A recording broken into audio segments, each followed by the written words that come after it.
झूठ बोलो, अच्छी अच्छी बातें करो, मक्कारी की बातें करो, तो इस देश में आपको पद्मश्री जरूर मिल जाएगा। 1993 के अंदर यकायक लगा कि यार अब तो ये मस्जिद ढह गई है, तो आपने दबाव में बिना किसी डिस्कशन के पार्लियामेंट में एक अध्यादेश जारी कर दिया, और अध्यादेश में कहा गया कि जो मुसलमान हैं 19%, 93 की बात बता रहा हूं, 19% मुसलमान, 50,000 पारसी, 1.5% सिख, 1% बौद्ध और 3.5% ईसाई, ये माइनॉरिटी में है। किसी से पूछा नहीं, कोई सिख इनके पास नहीं जाता कि भाई हमें माइनॉरिटी डिक्लेयर कर दो, लेकिन हिंदुओं के लार्जर फैमिली को तोड़ना और मुसलमानों को एक अलग जगह दे देना, उस वक्त बना नेशनल कमीशन फॉर माइनॉरिटी, जिसे आप अल्पसंख्यक आयोग कहते हैं। इस अल्पसंख्यक आयोग के अंदर देखिए फर्क यही है, हमारे साथी भी लड़ रहे हैं वहां दिल्ली में कि अल्पसंख्यक आयोग गलत है, लेकिन लड़ाई लड़ने का ढंग बदलिए, लालच से ग्रस्त मत होइए, और दुनिया की कोई ताकत आपको आपके वक्त से पहले नहीं मार सकती है, ध्यान रखिए।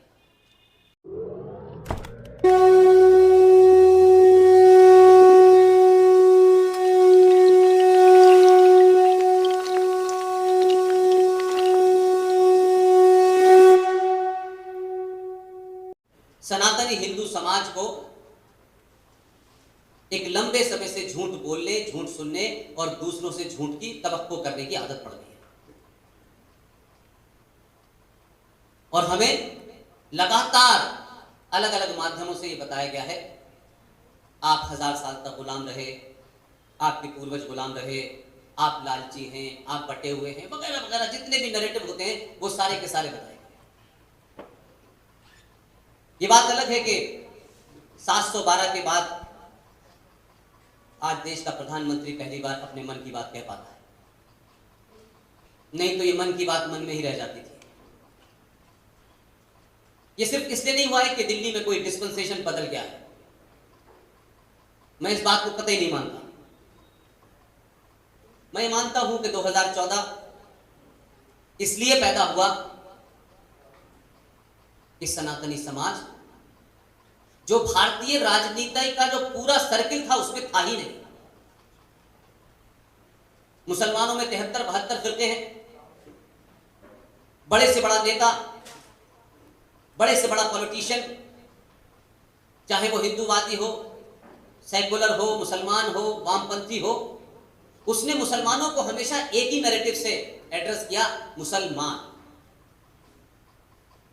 और आप भारतीय राजनीति के सर्किल में यादव थे, ठाकुर थे, ब्राह्मण थे, दलित थे, ऊपर थे, अगड़े थे, पिछड़े थे, लेकिन हिंदू नहीं थे।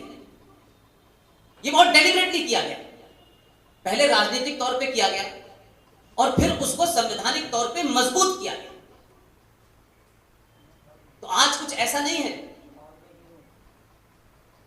कि बहुत कुछ बदल गया है, आपके पास कोई चारा नहीं छोड़ा।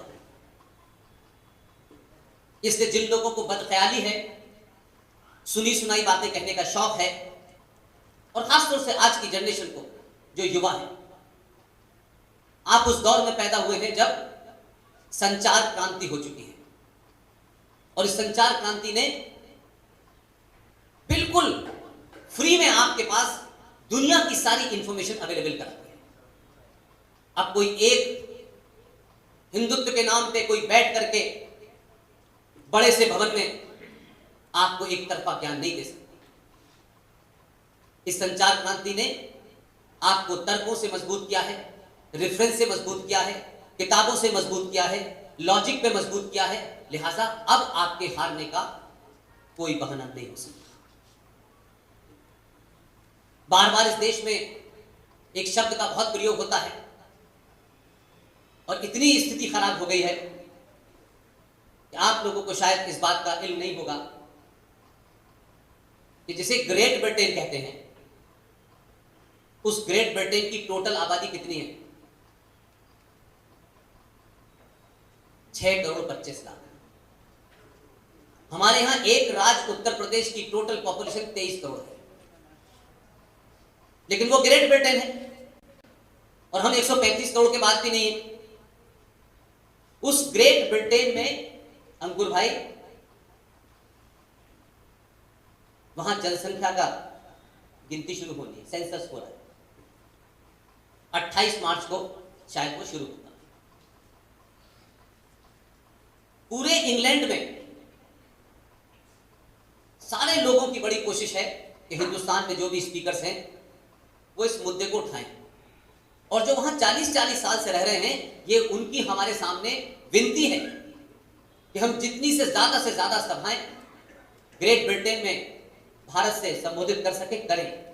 आपको सुन के ताज्जुब होगा कि हमारी बीमारी इतनी गहरी चली गई है कि वहां जो सेंसस हो रहा है, उस सेंसस का एक फॉर्म होता है जिसे भरना होता है, और उसमें एक कॉलम है रिलीजन, उसमें वहां का हिंदू लिखा है सेकुलर से। लोग हिंदू नहीं लिखना चाहते। ये इंग्लैंड में हो रहा है क्योंकि वहां की सरकारें उसकी गिनती के माध्यम पे फंड्स एलोकेट करती हैं। ये डर जब है जब कुछ लोग इंग्लैंड चले गए हैं और उन्होंने पूरे इलाके में बड़े बड़े बैनर लगा दिए हैं, इस इलाके में गैर मुस्लिम की एंट्री बैन है। ओपन नहीं है, कोई चीज छुपी नहीं है। हम 70 सालों में बीमार हो चुके हैं, और जब जब बीमारी ठीक होने का वक्त होता है, या तो कोई सामाजिक संगठन के नाम पे, हिंदुओं की ठेकेदारी के नाम पे, या राजनीतिक दल उसको उस बीमारी से निकलने नहीं देना चाहते। वो चाहते इसी में रहे, क्योंकि सबसे आसान है आपको कंट्रोल करना। इसलिए आप जिस बीमारी से ग्रस्त हैं, उस बीमारी का सबसे बड़ा नाम है सेकुलरिज्म। और हम इस पे कभी बात नहीं करना, तथ्यों पे बात नहीं करना चाहते। या तो सुनी सुनाई बात पे करेंगे, या किसी ने ऐसा कहा था। भारत का संविधान जब बना तो मैं समझता हूं कि उस वक्त डिबेट हुई, दिसंबर 48 की डिबेट की बात बता रहा हूं। दिसंबर 48 में जब डिबेट हुई तो B.R. अंबेडकर साहब से कहा कि भारत के संविधान को सेकुलर होना चाहिए। B.R. अंबेडकर ने साफ साफ शब्दों में कहा कि भारत हजारों साल पुरानी सभ्यता है, यहां अनेक लोग आए, मत आए और यहां आके बस गए। न किसी ने उनकी जात पूछी, न मजहब पूछा, और न ही कभी स्टेट या राजा ने कभी उनके साथ कोई डिस्क्रिमिनेशन किया। वर्ड डिस्क्रिमिनेशन था ही नहीं। लिहाजा हम ये जो संविधान बना रहे हैं, ये सरकार चलाने का एक डॉक्यूमेंट है, समाज चलाने का डॉक्यूमेंट नहीं। और जिनको शक हो वो दिल्ली जाएं, आर्काइव में ये सारे डॉक्यूमेंट साइन रखे हुए, और उस संविधान, ओरिजिनल संविधान की कॉपी का पहला हिस्सा ये मेरे पास है। इसमें कहीं सेकुलर शब्द नहीं लिखा हुआ, कहीं नहीं लिखा इसमें। और ये भी आपको बता दूं कि भारत का संविधान पहले लिखा गया, प्रीएम्बल बाद में बना। लोग समझते हैं कि प्रीएम्बल पहले आ गया था, प्रीएम्बल बाद में बना। और 26 जनवरी 1950 के बाद भी काम चलता रहा, क्योंकि जनती थी कुछ लोगों को प्रधानमंत्री की सीट चली जाएगी। और सेकुलर शब्द आया कहां से, जो हमारी संस्कृति में फिट ही नहीं बैठता। सेकुलर शब्द यूरोप के अंदर था, और यूरोप के अंदर जो राजा था, जो किंग था, वो चर्च से चलता था, चर्च गाइड करता था, उसकी इंस्पिरेशन चर्च होती थी। तो उस वक्त ये बहस हुई कि कहीं ऐसा ना हो कि राजा, जो लोग नॉन क्रिश्चियन हैं, ईसाई नहीं है या नास्तिक हैं, दहरिये हैं, दूसरी चीजों को पूछते हैं, कहीं उनके साथ डिस्क्रिमिनेट न करते। लिहाजा इस शब्द को पॉइंट किया गया और यह शब्द लागू हुआ।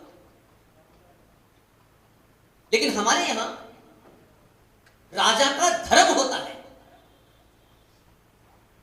इसलिए कैसे आपके समाज में चीजों को इम्बाइब कर दिया गया, क्योंकि आप उस सभ्यता के मानने वाले थे जहां बहुत से शब्द थे ही नहीं।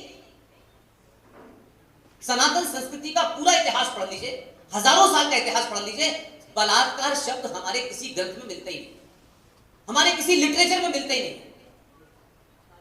ये तलाक शब्द हमारे किसी लिटरेचर में नहीं मिलता, क्योंकि हमारे यहां तलाक शब्द की कल्पना ही नहीं थी। हमारे यहां 7 फेरों का था, वो जन्मों का था, वो उसके अलावा कुछ नहीं। लेकिन हमने किस तरीके से बाहर की चीजों को इम्बाइब किया और यही माना कि ये इसका काउंटर पार्ट है। लिहाजा हमारी संस्कृति में राजा का धर्म होता था। तो धर्म रिलीजन का हिंदी में ट्रांसलेशन नहीं है। हमारे यहां धर्म को ड्यूटी कहते हैं, दायित्व कहते हैं। एक पिता का पुत्र के प्रति, एक मां का बेटे के प्रति, एक पति का पत्नी के प्रति, राजा का अपनी प्रजा के प्रति क्या धर्म होना चाहिए, उसमें घंटा बजाना और मंत्रों का उच्चारण करना नहीं होता था। उसकी ड्यूटी क्या है, उसे हमारे यहां धर्म कहा गया। और धर्म के मानने वाले विशाल हृदय के लोग थे। लिहाजा जब यहां भारत में यकायक लोगों को लगा कि बाबा साहब अंबेडकर के संविधान से उनकी सत्ता मजबूत नहीं हो रही, एक मोहतरमा जो लोकतंत्र के माध्यम से प्रधानमंत्री बनी और लोकतंत्र के माध्यम से प्रधानमंत्री होने के बाद वो डिक्टेटर हो गई। तो जब उनके खिलाफ समाज में विद्रोह हुआ और एक शख्स बिहार की धरती से सिताब 11 से निकला और उसने क्रांति खड़ी कर दी, इमरजेंसी इस देश में लगी और 1976 में बिना किसी डिबेट के, ना तो पार्लियामेंट के अंदर ना पार्लियामेंट के बाहर, कोई डिबेट नहीं हुई, एक मोहतरमा को अपनी गद्दी खतरे में लगी। तो उन्होंने कहा करा क्या जाए। उस वक्त मैं नहीं कह रहा, यह रिकॉर्ड की चीज है, भारत की पार्लियामेंट में 50 से ज्यादा एमपी केजीबी के एजेंट थे और रशा के दबाव में आपने सेकुलरिज्म और सोशलिज्म शब्द को डाला। और जब यह डाला जा रहा था तो एक बहुत बड़े विद्वान थे, उन विद्वान के बेटे को अक्सर आपने नाम सुना होगा। वो आजकल सुप्रीम कोर्ट में जज कैसे बनाए जाते हैं इसकी सरेआम ट्रेनिंग देते हैं। उनके पिता का नाम था एलएम सिंघवी। मुझे अपने शुरू के दौर में उनसे मिलने का मौका मिला। बहुत विद्वान आदमी थे। इंदिरा गांधी ने उनकी ड्यूटी लगाई कि आप इस सेकुलर शब्द का हिंदी अनुवाद क्या होगा ये बताएं। खूब खोज करने के बाद, दुनिया भर की डिक्शनरी तय करने के बाद उन्होंने कहा कि इसका अर्थ पंथ निरपेक्ष होगा, धर्मनिरपेक्ष नहीं हो सकता। इंदिरा गांधी किसके एजेंडे पे थी, किस दबाव में थी, उन्होंने आखिर में से धर्मनिरपेक्ष ही रखा। और जब ये धर्मनिरपेक्ष हो गया तो आम जनसाधारण ये समझता है कि धर्म माने पूजा पाठ। तो आपने धर्म को रिलीजन के समकक्ष खड़ा कर दिया और कहा कि सारे धर्म बराबर हैं। यह तुलना सार्वजनिक तौर पे मैं कहता हूं गधे और घोड़ों के बीच में करना। हमारी संस्कृति में धर्म अनादिकाल से, जब से यह सृष्टि की उत्पत्ति हुई है और जब तक यह रहेगी, सिर्फ एक ही धर्म था, उस धर्म का नाम है सनातन। और सनातन शुद्ध, आज के दौर में हम उस शब्द निकल आया है तो हम उससे तुलना कर सकते हैं, सनातन शुद्ध साइंस है। इसलिए आज भी हमारे पूर्वज या हमारे परिवार के कोई जिसकी मृत्यु हो जाती है उसको कहते हैं हमने 5 तत्वों में विलीन कर दिया। वही 5 तत्व सनातन है, बाकी कुछ नहीं। ये मंदिरों की संस्कृति बहुत बाद की है। लिहाजा पंथ को धर्म बनाने से 2 नुकसान हुए कि देश के 100 करोड़ हिंदुओं ने समझ लिया कि हम धर्मनिरपेक्ष हैं। इसका मतलब है उनके निगाह में कि हमारा कोई अपना धर्म नहीं है, अपना कोई मजहब नहीं है। और जिनको समझना चाहिए था उन्होंने कहा मजहब पहले है, किताब बाद में है। अब इस कंट्रडिक्शन में आप चले तो सेकुलर शब्द एक सोच समझ के इस भारतीय समाज को कैसे रूल किया जाए, इसलिए 100 करोड़ लोग ये मानते हैं कि हम धर्मनिरपेक्ष हैं। एलएम सिंघवी ने उसमें लिखा कि अगर भारत धर्मनिरपेक्ष हो गया तो अनार्की फैल जाएगी, अराजकता हो जाएगी। तब भी कोई सुनने को तैयार नहीं और आपने उस शब्द को आत्मसात कर लिया। इसलिए हर मुसलमान, हर ईसाई, हर पारसी आपसे ये उम्मीद करता है कि आप धर्मनिरपेक्ष रहें। वो कभी नहीं कहता कि मैं धर्मनिरपेक्ष हूं। पारसी मुसलमान नमाज पढ़ते हैं, क्रिश्चियन चर्च जाते हैं, लेकिन आप जब मंदिर जाने लगते हैं लोग कहते हैं कितने कम्युनल हो गए, ये आरएसएस का बंदा है क्या, तुम हिंदूवादी हो गए क्या, आपने तिलक लगाया कि लोग आप ही के लोग आपको ऐसे देखते हैं जैसे कोई नई बात। तो ये बीमारी इसलिए आई कि हमें हमारे बुजुर्गों ने सही बात नहीं बताई। आज के दौर में मैं मानता हूं कि आपको कुछ नहीं करना है। जम्मू में इस बुरे वक्त में जब अंकुर शर्मा पाकिस्तान के आतंकवादी लश्कर-ए-तोयबा और श्रीनगर में बैठी महबूबा जैसी लश्कर और फारूक अब्दुल्ला जैसे जैश मोहम्मद की धमकियों से नहीं डरा, तो इस देश के युवाओं को अंकुर को अपना आदर्श मानना चाहिए। मुझे कोई गुरेज नहीं, इसलिए कि हम जब ये ढूंढते हैं कि हमारे पास युवाओं में कौन से लोग हैं, आप ही के बीच में हैं, कहीं जाने की जरूरत नहीं। और आपको किसी को गोली नहीं मारनी, किसी को गर्दन नहीं काटनी, आपको अपने होने का एहसास और अपने अंदर की कुंठा, एहसास से कमतरी, इंफिनिटी कॉम्प्लेक्स को बाहर निकाल देना चाहिए। आप जिस दिन भी सनातनी हो गए, शुद्ध रूप से सनातनी हो गए, यकीन मानिए जिन्होंने डर के मारे तलवार के जोर पे शलवार पहनी थी, वो जल्दी ही धोती पहनेंगे। इसलिए अखंड भारत, हिंदू राष्ट्र, इसको चिल्लाने से दुनिया में कहीं हिंदू हिंदू राष्ट्र नहीं बनता। संविधान में तो बहुत सारी चीजें हैं, लेकिन क्या आप सब मानते हैं दुनिया का पहला समाज है ये सनातन। पहला समाज है कि जिस देश में 100 करोड़ के आसपास है, वही समाज संविधान होने के बावजूद भी हाथ जोड़ता है और इस देश की सरकारों से विनती करता है कि हमें समान नागरिक अधिकार चाहिए। न इस पे हंसी आती है बल्कि रोना आता है। कोई मेजॉरिटी समाज अपने देश के अंदर समान नागरिकों की बात नहीं करता, क्योंकि माइनॉरिटी करती है ये बात कि हमें समान अधिकार चाहिए। अंकुर भाई, आपने जिस माइनॉरिटी की बात की है, मैं उस पर एक और पाखंड आपको बताता हूं जो राष्ट्रीय स्तर पर चलता है। 76 में ये संविधान सेकुलर हो गया। 93 में क्योंकि बाबरी मस्जिद का मामला बहुत तेजी से ऊपर चल रहा था, हमारे यहां राजनीति चली कैसे है। 1991 में नरसिम्हा राव ने बिना किसी से पूछे, किसी को कॉन्फिडेंस में लिए, क्योंकि उसमें 99% हिंदू टारगेट पे थे, बाबरी मस्जिद के मामले को अलग करा राम मंदिर के और एक कानून बनाया। उस कानून का नाम था प्लेसेस ऑफ वर्शिप एक्ट। 90% हिंदुओं से पूछो, ये उनको पता नहीं। यानी जिन्होंने हमारा अहित किया है, नुकसान पहुंचाया है, हम उस शत्रु को भी नहीं जानते, न जानना चाहते हैं। लड़ना दूर, हम बातचीत करके लोगों को अवेयर भी नहीं करना चाहते। और कहा कि प्लेसेस ऑफ वर्शिप एक्ट बन गया है, उसमें से राम मंदिर का मुद्दा अलग रहेगा। पूछा ये प्लेसेस ऑफ वर्शिप एक्ट क्या है, तो कहा गया कि 15 अगस्त 1947 को औरंगजेब से लेकर बाबर और बाबर की नाजायज औलादों ने 30,000 मंदिर, भगवान राम का मंदिर, काशी का मंदिर और मथुरा का मंदिर तोड़ा है। इनकी यथास्थिति बना दी गई। अब इसमें कोई बदलाव नहीं हो सकता। ये बिल्कुल वैसे ही है कि कोई मेरे घर को लूट ले, मुझे बेघर कर दे और सरकार ये कहे कि अब ये यथास्थिति रहेगी, आप बाहर बैठिए, आक्रांत अंदर। हमने होने दिया।